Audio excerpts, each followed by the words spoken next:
I'm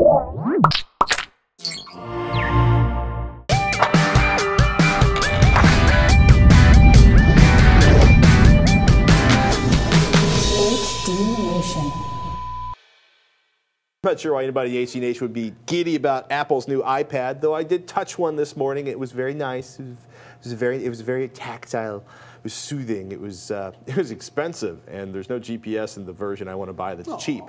I don't know why they went SD on the aspect ratio instead of 16:9 on the screen. It does 720p letterboxed or scaled.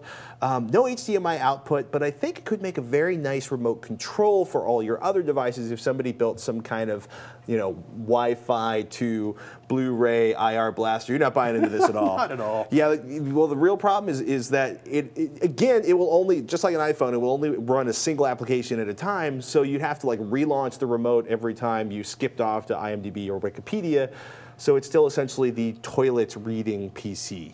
Okay. Okay. Do you need that? Yeah. Well, it would be nice to have IMDb available on the table. So in that sense, it's like your IMDb lookup computer while you're using your Harmony or whatever universal remote. Okay. Like the Emerson. Just trying to stretch for you. $10 versus what? What's the cost of the iPad? Starts at $499 with Wi-Fi, and they're actually very similar in size. Oh, with Wi-Fi, but with no 3G. Wi-Fi, no 3G. Ah, gotcha. All right, so you're still watching like Lost, like episode 17 or something by now? I went on a binge. Netflix video streaming, I have to admit, is a great way to watch television shows, especially episodic shows. So you missed a season or two, or all 5 in this case for Lost.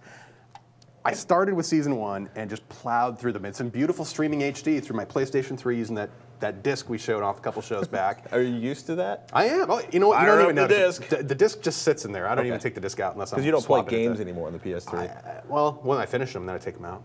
Yes, I do, actually. Uncharted 2, great game, great high def, great audio, awesome 5.1 surround sound. Anyway, Lost, though, is streamed in HD over Netflix Instant Streaming, and the PS3 handles that just like a charm. Compared directly opposite of that is my TiVo Series 3, which is a high-def box that also has Netflix that refuses to do any high-def Netflix streaming whatsoever. And I have yet to talk to anybody, including everyone in our audience who wrote in.